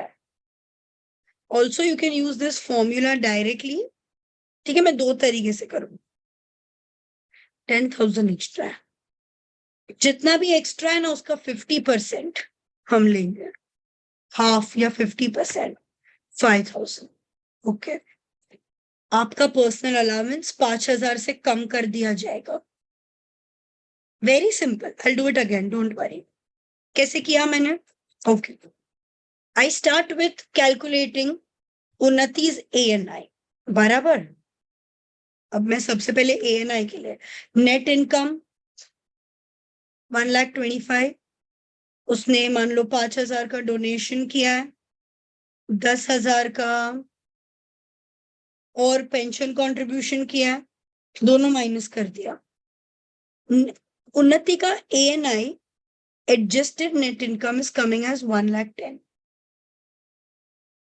इस adjusted net income, this is greater than the threshold of 1 lakh. Yes. कितना greater है? 10,000. जितना भी एक्स्ट्रा होगा ना उसका हाफ हम लेंगे, 50%. पहले ANI निकालेंगे, 1 लाख से कितना ज्यादा है वो देखेंगे, और उसका हाफ यानी 5,000. आपका पर्सनल अलाउंस 5,000 से कम कर दिया जाएगा because your income is high. There's a good formula that they use. What you can do is ANI 1,10,000 minus threshold of 1 lakh multiply by 50%. Same तरीका है. हो जाएगा, प्रैक्टिस करेंगे ना. ओके, सो 5,000 से उसका पर्सनल अलाउंस कम कर दिया जाएगा. To note, okay. अगर मान लो कैलकुलेट करते करते उन्नति का ANI 125, 140 आता है, इसमें से मैं थ्रेशोल्ड माइनस करूंगी 1 लाख का, कितना ज्यादा है? 25, 140. 25, 140 ज्यादा है. इसका 50% कितना होता है? उन्नति निकालो, इसका 50% कितना होता है?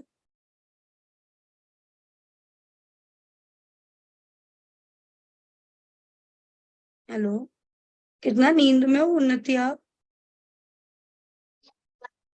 आवाज नहीं आ रही. अभी तो आ रहा था, अभी क्या हो गया? रूपल बताओ, इसका 50% कितना होता है?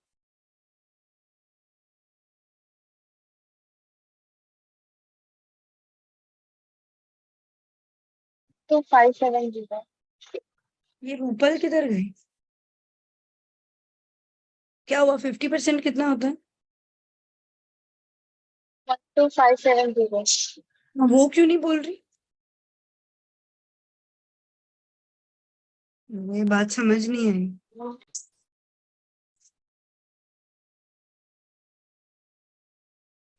हाय.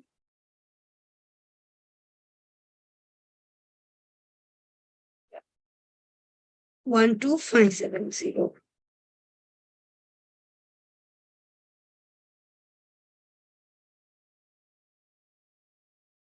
करेक्ट, मतलब आपका पर्सनल अलाउंस 12,570 से कम करना पड़ेगा। अब एक्चुअली पर्सनल अलाउंस खुद 12,570 है। अगर आपका पर्सनल अलाउंस इतने से कम करना पड़ेगा, मतलब वो तो 0 हो जाएगा।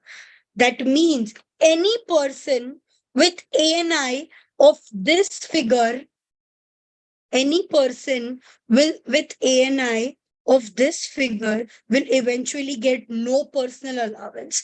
In other words, put it very simply, in other words, अगर आपका ANI is exceeding 1250, मतलब आप शॉर्टकट सीधा याद रख सकते हो, ऐसे आदमी को कोई पर्सनल अलाउंस नहीं मिलता है। वो तो मैंने अलग स्टाइल से प्रूव करने का ट्राई किया, क्योंकि इसका पूरा का पूरा पर्सनल अलाउंस खत्म हो जाएगा, reduce हो जाएगा। Any person whose income is greater than, ANI is greater than 12,510, 140, figure बहुत गंदे लिए, इसलिए हम लोग के वक्त थोड़ा क्लियर रहता था। 1,25,000 था, तो बहुत इजीली हम लोग कर पाते थे। ठीक है, Kaif repeat what I said, बोलो। and the ANI is 125,140, then eventually he will not You get will any get no personal. personal allowance. बराबर, brilliant, very good. Mayank, please repeat. Any amount exceeding 125, 140 will not get personal allowance. Super, very good. कहने का मतलब अगर आपका income 1 lakh से नीचे है ना, कोई टेंशन नहीं, आप पूरा पीए ले लो। अगर आपका इनकम 1 लाख और 1,25,000, 1,2,1,2,5 क्या है वो आगे 140, इसके बीच में आपका पर्सनल अलाउंस अकॉर्डिंगली कम होगा। ठीक है, जितना भी एक्स्ट्रा आ रहा है माइनस इंटू 50%।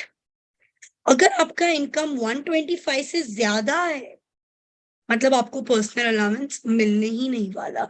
ये बात समझ आई? 1 लाख से कम पूरा पर्सनल अलाउंस, 1,25,000 से ज्यादा नो पर्सनल अलाउंस। आई ऑल अंडरस्टैंडिंग? अगर इन दोनों के बीच में है तो पर्सनल अलाउंस वुड रिड्यूस, और कैलकुलेट करने की स्टाइल क्या है? आपका ANI जितना भी आता है minus 1 lakh, that is called extra, extra का 50%, or you can use this formula, 50% of ANI minus 1 lakh. Star star shortcut है, ये याद रखना है। कोई पागल ही होगा जो पेपर में कैलकुलेट करने बैठेगा। दिख रहा है कि ANI is 1,25 से ज्यादा, नो पर्सनल अलाउंस, शाहूकार आदमी है।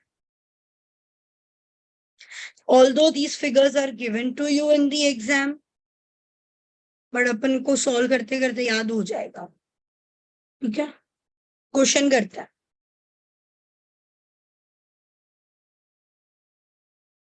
सो हम क्वेश्चन पढ़ो जरा, छोटा क्वेश्चन।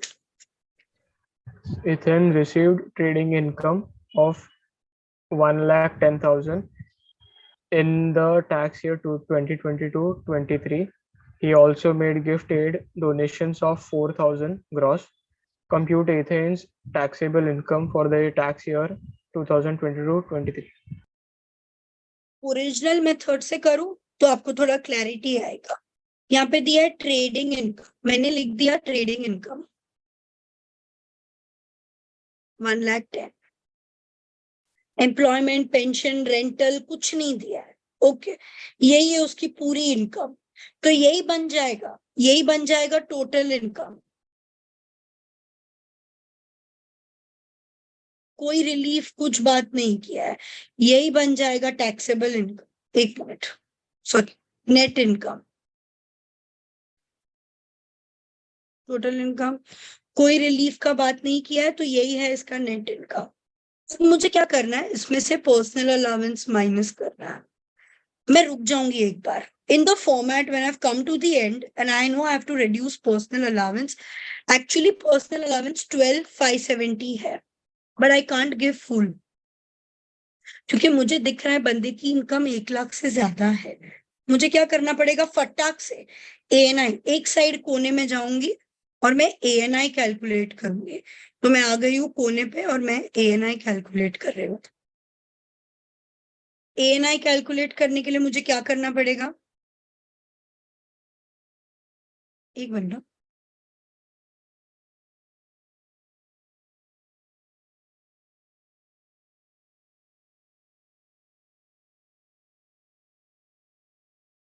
ठीक है। मैं साइड में आई हूँ और ANI निकालूंगी। ANI के लिए मुझे क्या करना पड़ेगा, जितना भी नेट इनकम है 1,10,000 minus gifted donations, gifted donation किया है उसने, है ना, गिफ्टेड डोनेशन दिया हुआ है, कितना दिया है 4,000 gross gifted donation minus gross pension, but वो है नहीं तो मैं नहीं करूंगा।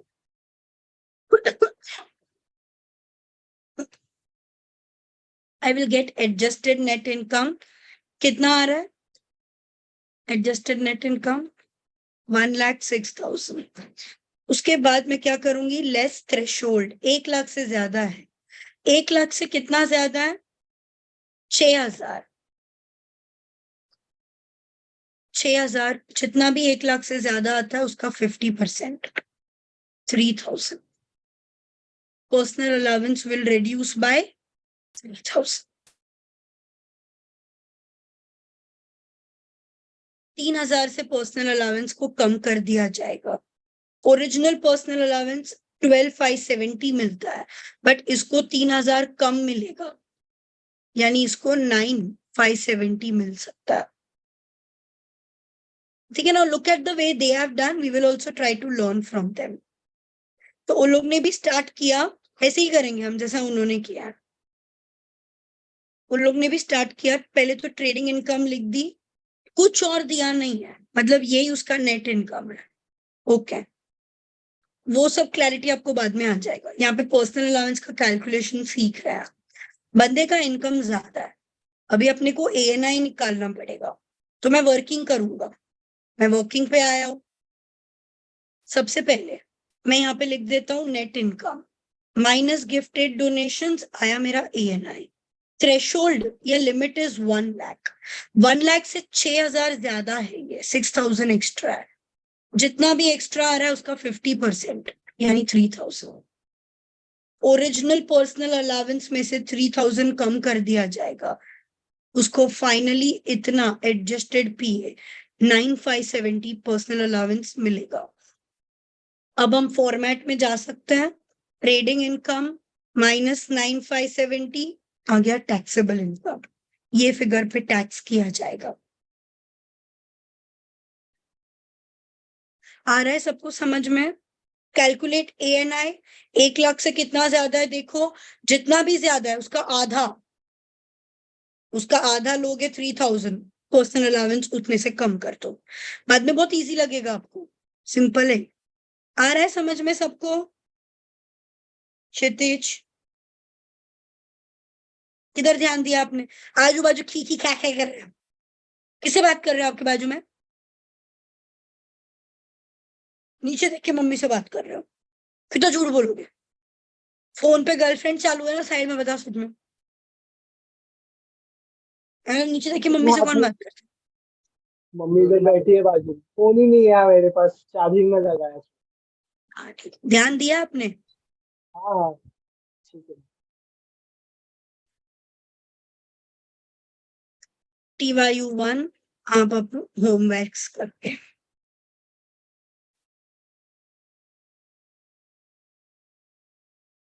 टॉपिक तो मेरा इतना बाकी है ना, मैंने जो सोचा था वो आज कर ही नहीं पाई मैं।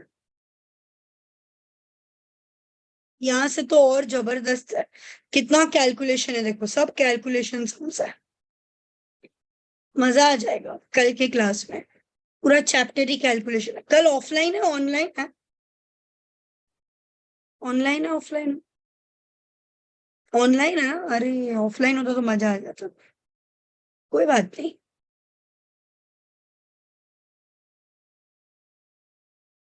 अभी जो टॉपिक है अगर वो मैंने शुरू किया सीधा 1 घंटा ले लेगा इसके। अच्छा सबसे पहले ये लेवल पर आकर मुझे ये सवाल आपको पूछने में भी थोड़ा सा अजीब लग रहा है, बट लेट्स सी कौन किसको पकड़ो किसको पकड़ो। दिया 5 फंडामेंटल प्रिंसिपल्स, प्लीज टेल मी।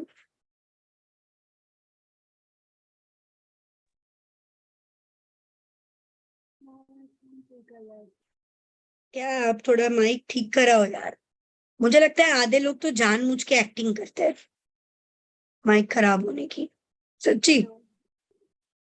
मुझे कोई आवाज नहीं आ रही आपकी। किसको पकड़ू किसको पकड़ू? Akash, can you hear me? Akash, unmute क्यों नहीं करते हो आप? ये कोई एक दो अलग ही नमूने हैं क्लास में, सच्ची एंटिक पीस है सब, अलग ही बैच बन गया है।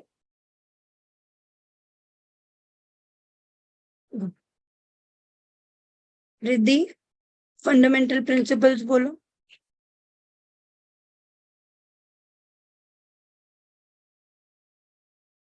Riddhi, can you hear me?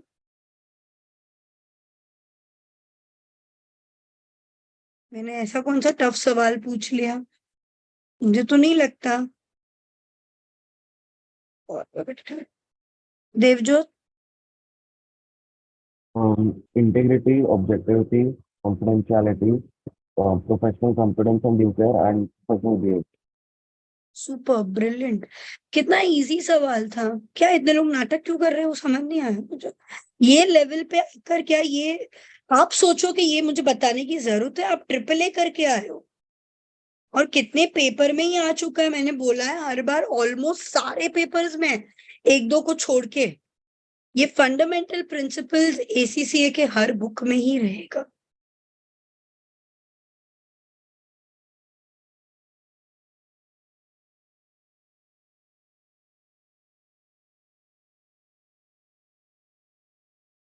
Fundamental principles, ये 5 प्रिंसिपल्स जो code of ethics and conduct ने दिया है, बहुत डिटेल में अपन ने ऑडिट वगैरह में किया हुआ है यहाँ पे, ठीक है। In general, integrity means you should be straight forward and honest in what ever you do, और कोड ऑफ एथिक्स सिखा रहा है आपको और कुछ नहीं।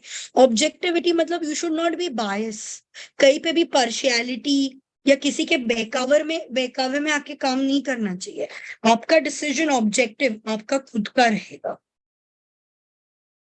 कॉन्फिडेंशियलिटी इज बिजनेस में काम करते करते आप किसी के एम्प्लॉय भी अगर हो या क्लाइंट है आपका, आपने बहुत सारी इंफॉर्मेशन गैदर की होगी, दिस इज कॉन्फिडेंशियल। आप किसी के भी बारे में ऐसे दूसरे को इंफॉर्मेशन पास करके फैलाने का आपका अपना फायदा करो, ऐसा नहीं कर सकते। Any information gained in the course of your service should be kept confidential.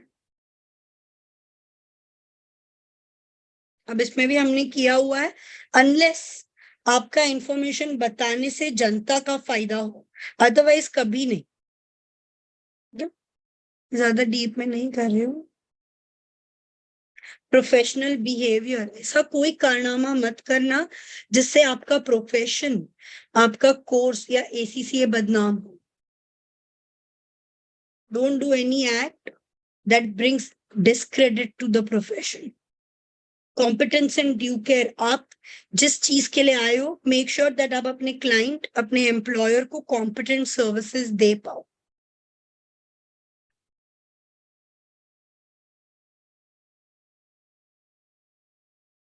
आपके पास time to time updated knowledge और स्किल्स होने चाहिए, ताकि आपको सारे करंट डेवलपमेंट्स मालूम होने चाहिए। एंड डिलिजेंटली काम, यानी संभाल कर काम करना है। ये हर पेपर में हो चुका है। ये रिद्धि कहाँ गई? ऐसा वीडियो बंद करके अचानक बाहर ही रख देते हो उसको, तो कभी करती नहीं है वो।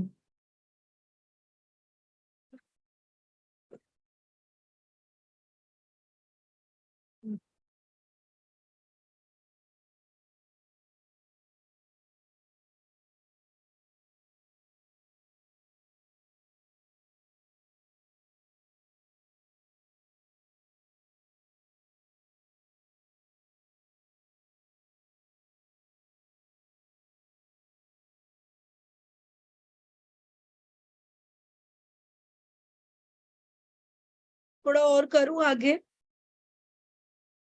अब तो मन में बहुत है आपका ना बोलने का, लेकिन हिम्मत नहीं हो रही ना, मैम ने इतना ज्ञानबाजी दे दिया है टैक्स पे।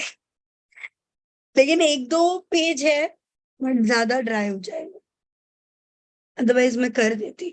कल मैं ये फर्स्ट चैप्टर को खत्म करने नहीं बैठूंगी, इसका एक दो पेज। सेकेंड चैप्टर बहुत बड़ा है लेकिन बहुत अच्छा है, पूरा कैलकुलेटिव है, इसलिए मजा है।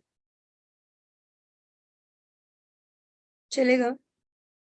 10 मिनट और लेने की मेरी इच्छा तो है, क्योंकि देखो हमने 10 मिनट लेट स्टार्ट किया था, अकॉर्डिंगली हक है मेरा, बट क्या करूं।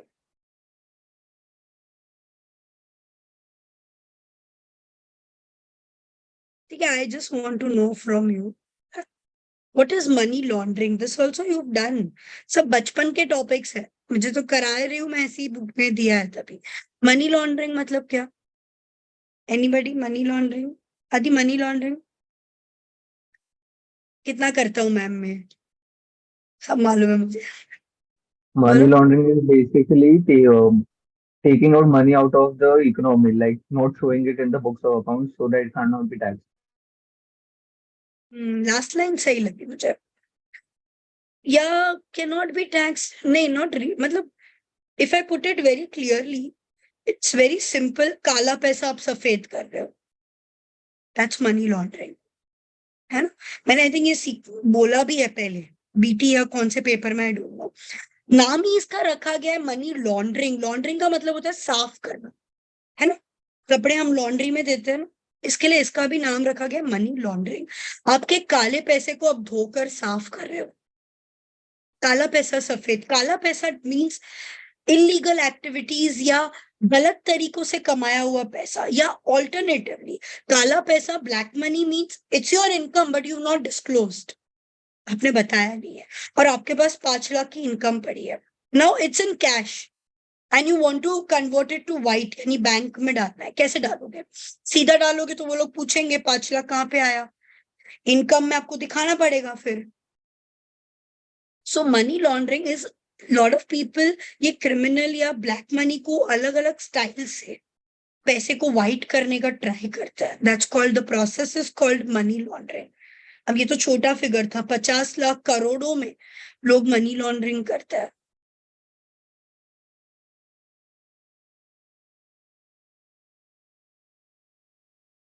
यहाँ पे दिया नहीं है, ब्लैक मनी को व्हाइट में कन्वर्ट करता इज मनी लॉन्ड्रिंग।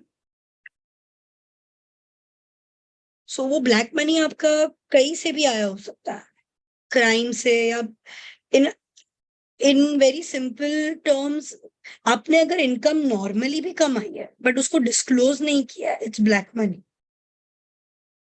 कितने सारे मैंने बोला था ट्यूशन टीचर्स में, I am not sure if I have discussed in this batch, वो लोग क्या करते हैं, बच्चों से सब जगह से इधर उधर पैसा ले लेते हैं। अब लेके उनके पास 50,000 एक महीने का जमा हो गया जो प्राइवेट, बट वो लोग कभी दिखाते नहीं है, that is also black money. they've got money but they've not reported that income, that is also black money। या लोग बहुत गलत काम करके क्रिमिनल एक्टिविटी से पैसा कमा लेता है, लेकिन वो ब्लैक मनी को इवेंचुअली अगर आप व्हाइट बैंक में डाल के या अलग अलग स्टाइल से व्हाइट करने का ट्राई कर रहे हो, दैट्स कॉल्ड मनी लॉन्ड्रिंग। तो it's an offence, it's a crime. Her business में एक MLRO होना चाहिए with in the firm. MLRO is money laundering reporting officer. पूरे ऑर्गेनाइजेशन में आपको कहीं पे भी ऐसा लग रहा है कि मनी लॉन्ड्रिंग हो रही है तो आप MLRO को बता सकते हो। MLRO विल डिसाइड कि सच में उसको आगे रिपोर्ट करने की जरूरत है, वो NCA, टाइम पास टॉपिक है, नेशनल क्राइम एजेंसी को बताएगा। सो बैंक्स अपने कस्टमर्स बहुत सारा पैसा अकाउंट में डिपॉजिट कर रहे हैं, उनको भी डाउट आता है मनी लॉन्ड्रिंग का, तो फिर वो लोग है ना कस्टमर को इंक्वायरी क्वेरी सब भेजते हैं कि इतना पैसा एक साथ 10 लाख डिपॉजिट कैसे किया, बताना पड़ता है, क्योंकि they will also doubt money laundering तो नहीं हो रही, काला पैसा बैंक में डाल रहा है।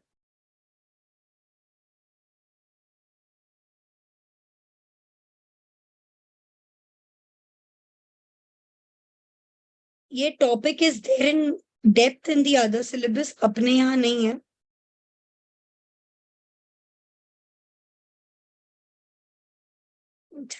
कल करती हूँ। यूजुअली सब बीच में से मैं कुछ छोड़ती नहीं हूँ, एटलीस्ट ये कर लेती थी खत्म। अभी कोई बात नहीं, थोड़ा ही बचा है ना, कल देखेंगे। सबसे पहले सेकंड चैप्टर करेंगे, उसके बाद ये हुआ तो कर लेंगे, है ना। प्लीज कल से क्लास बरोबर आना, और इतना आज का आज रिवाइज करना। Is that fine? बाय।